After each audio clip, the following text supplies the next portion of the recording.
Agora, meus amores, vamos com a explicação da atividade de casa. Olha só, a atividade de casa ainda vai ser, tá? No livro de ciências, página 24. Na página 24, como nós estamos falando sobre tipos de ambientes, né? Vamos ainda continuar falando sobre ambientes. Só que agora nós vamos falar sobre os recursos do ambiente, tá? Primeiro eu vou falar sobre o solo. O solo é um componente do ambiente muito importante para os seres vivos. É dele que retiramos quase tudo que nos sustenta. No solo, cultivamos plantas, criamos animais e fazemos novas moradias e outras construções. Tá vendo como o solo ele é importante, né, para os seres vivos?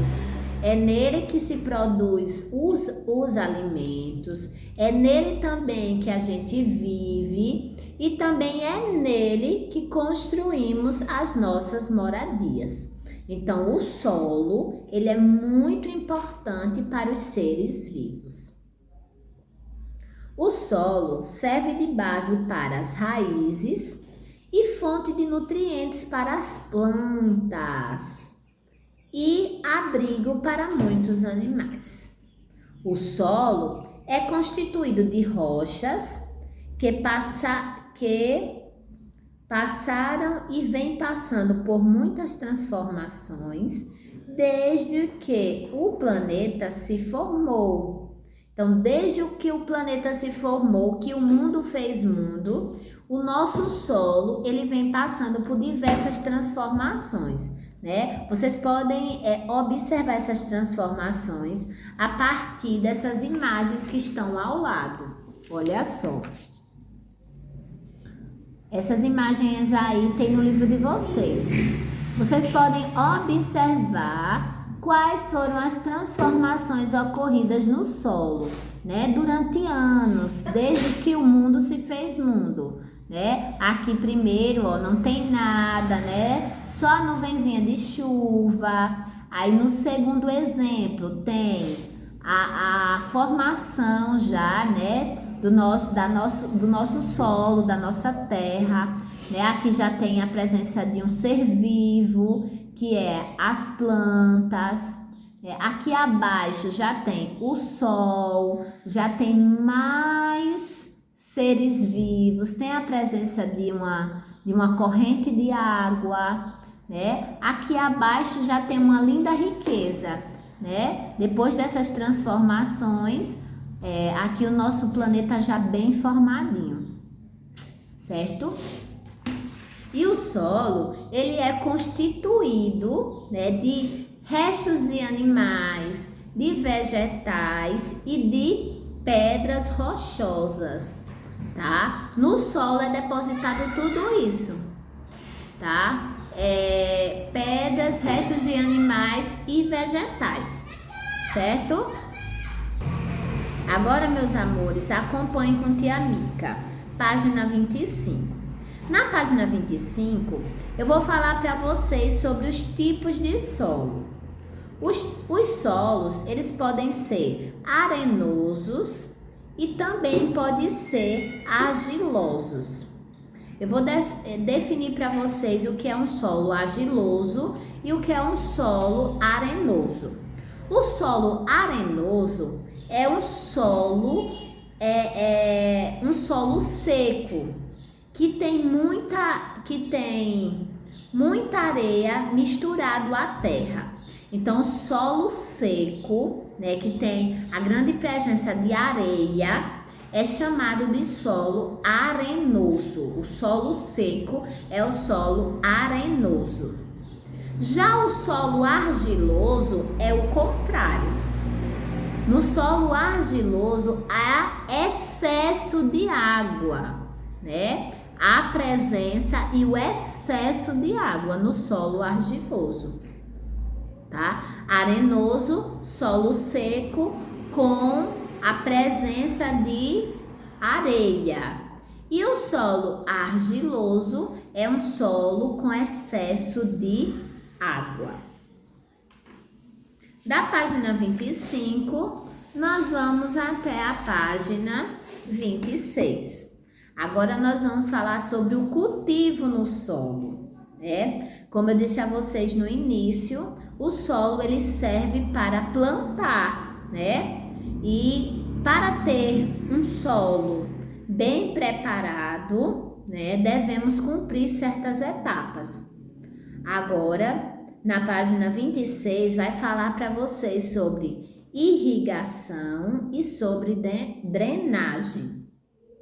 A irrigação é quando o agricultor ele precisa aguar, irrigar aquela terra e aquelas plantas para sobreviver, né?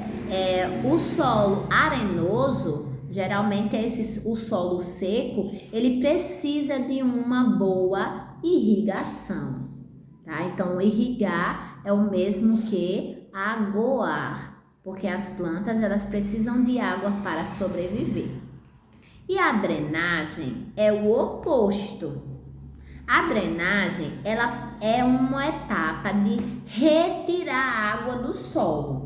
Existem os solos argilosos, que são solos que têm excesso de água, eles precisam ser drenados, ou seja, precisa ser retirada a água daquele solo, tá? Então, para se ter um cultivo de plantas em um solo argiloso, é necessário haver uma drenagem. Então, definindo, irrigação é aguar, né, o solo seco. E a drenagem é retirar o excesso de água do solo. E na página 27, nós vamos falar sobre adubação.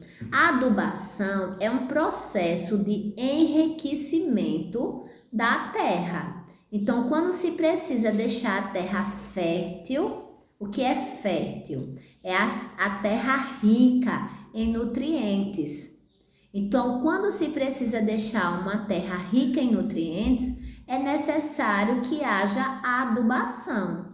Então, a gente faz o agricultor faz o processo de adubação para deixar a terra rica em materiais orgânicos, certo? Porque o certo mesmo é usar, né, adubo orgânico, ou seja, resto de comida, né? Tem as comidas que servem como adubo, não são todas, mas tem comidas que servem como adubo. E o agricultor sabe quais são elas. Também fezes de alguns animais, né? Isso tudo serve de adubo para as plantas e são adubos naturais. E para fechar, nossa tia amiga, como você tá falando, hein? Mas é porque o assunto é grande, tá? E para o fechamento do nosso assunto, página 28, nós falamos sobre o solo, né? Falamos sobre os tipos de solo, falamos sobre o cultivo no solo e agora vamos falar sobre a conservação do solo, né? A conservação do solo. E para que haja a conservação, ou seja, o que é uma conservação? Quando a mamãe fala assim, ó, você ganhou um brinquedo, só que você tem que conservá-lo novinho, não pode quebrar. O que é que a mamãe está dizendo? Que vocês têm que cuidar, daquele brinquedo. E assim é a terra. Então, a gente deve cuidar do solo para que a gente possa, né, se servir do solo. Então, como é que a gente cuida? Conservando. Ou seja, temos que evitar o desmatamento, né? Temos que promover reflorestamento, tá? Temos que evitar também as erosões, tá? e sempre, né, adubar o solo para que ele fique fértil para as plantas, certo? Esse é o nosso assunto de hoje. Daqui a pouco tia Mica volta com a explicação da atividade.